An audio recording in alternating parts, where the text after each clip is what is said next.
A continuación, Así es la cosa.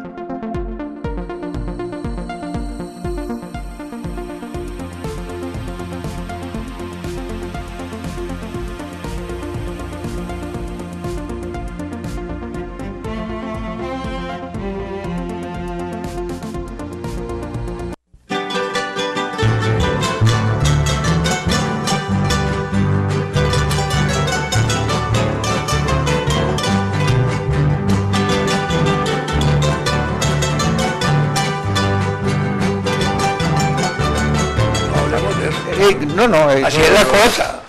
Pero es que estaba que te ardía en decir por qué era que lo estaba tan opuesto. Sí, pero está bien. Claro, Su también actitud. uno tiene derecho. Ego os absolvo. Uno tiene derecho a ver lo que tiene debajo de la almohada. Sí, claro, eso es. Sí, claro. Y a ver con quién se acuesta. Porque la gente tiende a hacerse del papel que está desempeñando y olvidarse que también la cola está expuesta. A todos nos pasa. Don Alberto, usted tiene ahí a la entrada algo que ya le dieron a don Fernando y que me dieron a mí, que me llamó la atención. Yo entré. Sí, de Horizontes. Ya están adentro. Es una amable invitación de Horizontes, un calendario 2013 que nos mandan muy bonito. Y en la tarjeta me llamó la atención, no me llamó la atención, un aniversario de Horizontes dedicada a la honorable Embajada de Cuba en San José.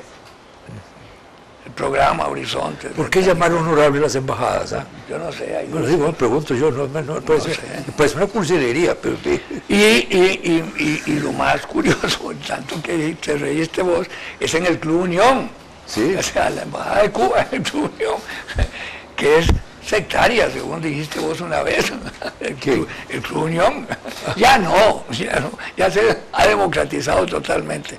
Pero bueno, pero interesante, y aquí la invitación está firmada por el Club Unión y por Canal 7. Eso es lo que me llamó la atención.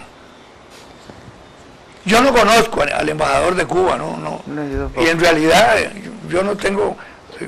yo trabajé con ellos muchos años cuando eran socios de la Naviera Multinacional del Caribe, y mucha de la gente que vino. Yo viví en Cuba 6 años y no muerden. Excelente gente, muy de veras, muy capaces, muy interesante.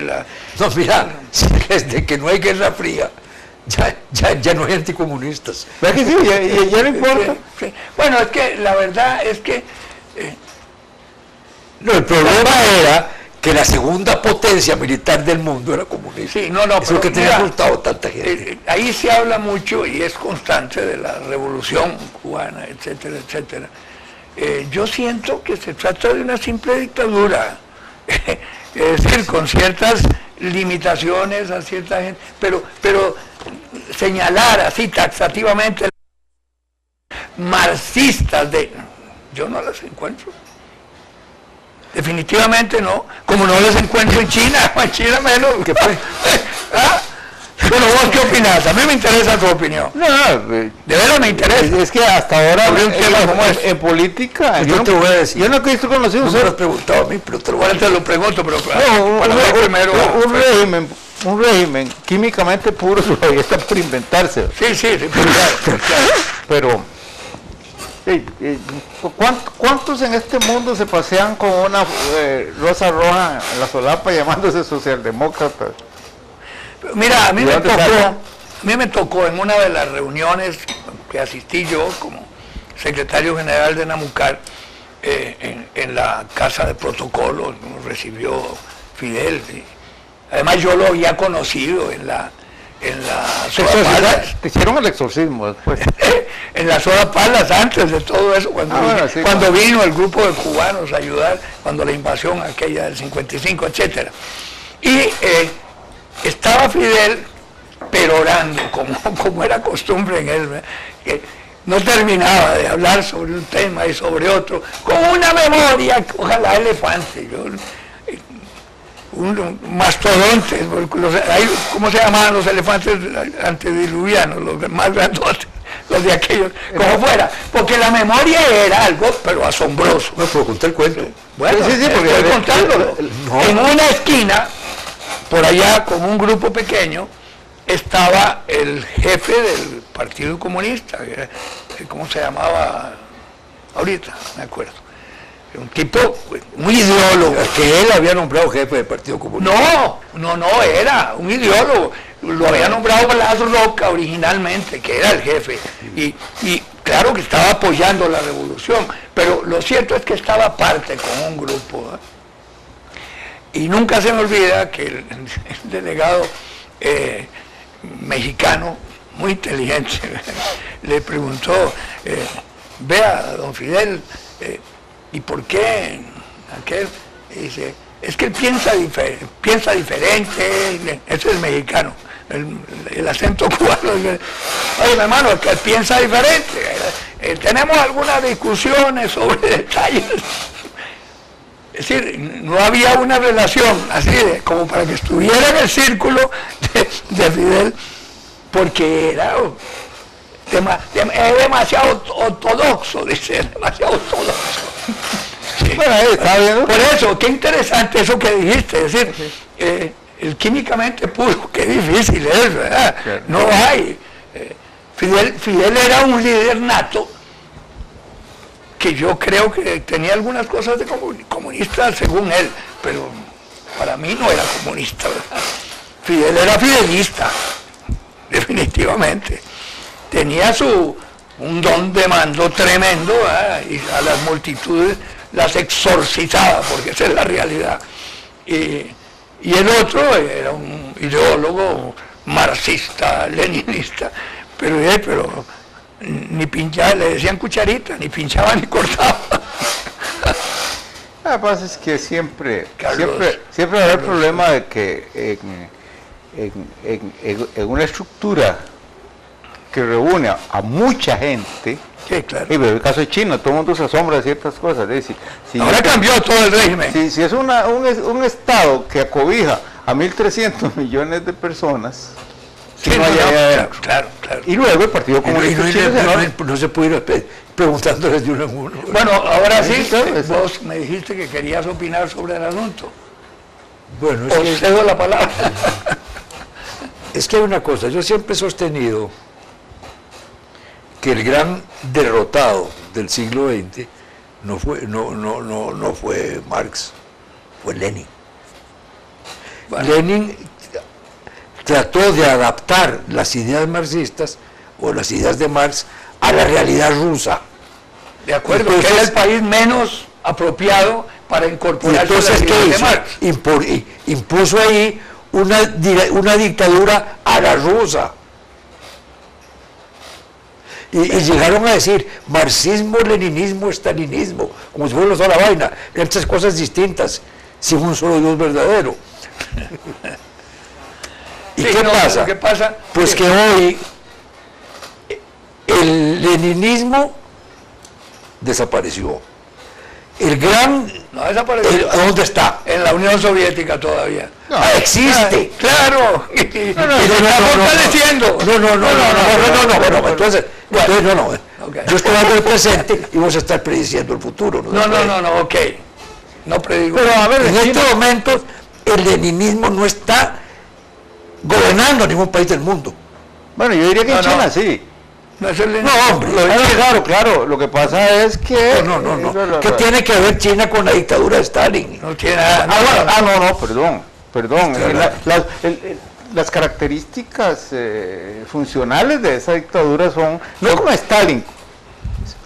Bueno, es que yo no que estoy hablando, es que lo que el gran fracaso de la Unión Soviética en el mundo no fue un fracaso de Marx, fue un fracaso de Lenin y de Stalin. Sí, pero óyeme, lo de China, a propósito de lo de China, ese socialismo capitalista que han decretado ellos obedece más a David Ricardo que a Marx. Los planteamientos economicistas que hacen son de David Ricardo, casi que te lo leo en el libro. Sí, dice uno, bueno. Sí, no de Adam Smith, el primer David socialismo Ricardo, del que es siglo un poco más. claro. del primer liberalismo del siglo XVIII. Sí, exactamente, eso es. Bueno, por eso es que te digo yo que yo insisto en que el gran derrotado de la Guerra Fría no fue Marx.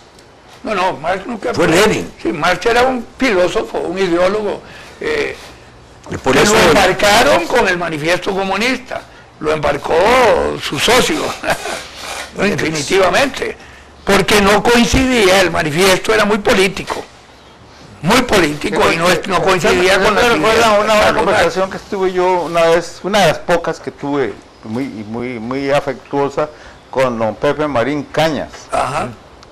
Y acá diciendo que él era de los que creían que la Revolución Francesa no había existido.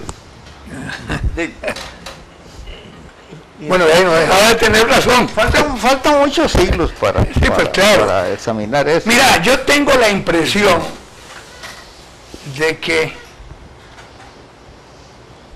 ninguna revolución, incluyendo si algo hay en Costa Rica que no es evolutivo, sino revolutivo, concluye nunca.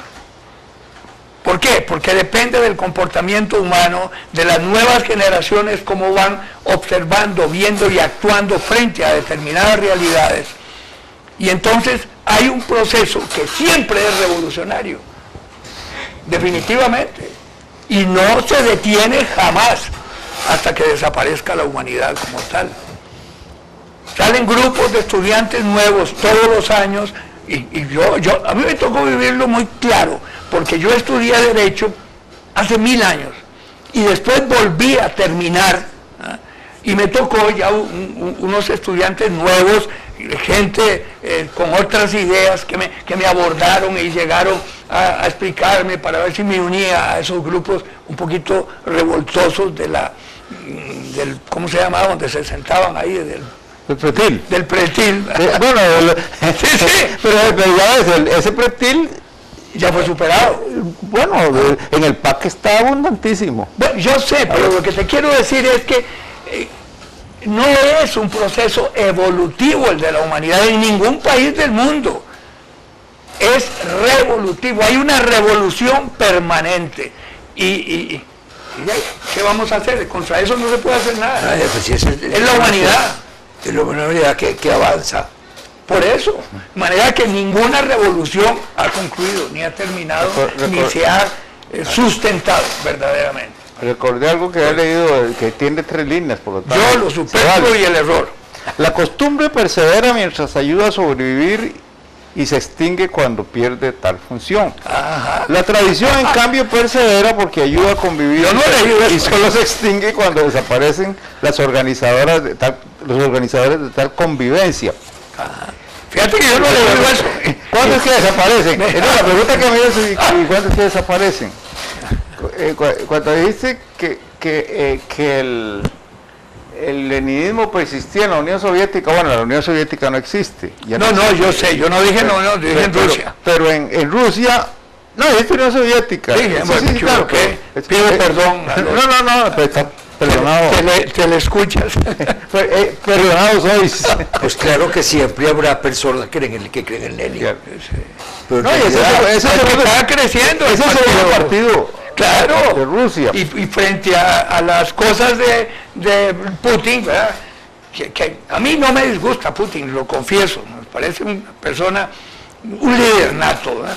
Pero sí, pero es muy radical en sus cosas también, entonces ha generado una contra Putin. Mira, pero es que veámoslo no ideológicamente, veámoslo políticamente de acuerdo con la experiencia humana. Es decir, todo partido que fue gobierno está derrotado, está en oposición, y como opositor crece, porque la oposición tiende a crecer.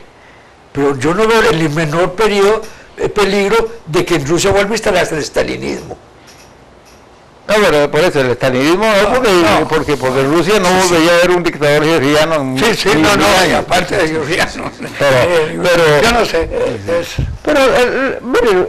Yo en eso espero nada más, tienen que darse, si hay una circunstancia de extrema conmoción y extrema miseria en algún país de Europa, no necesariamente en Rusia, puede surgir cualquier radicalismo.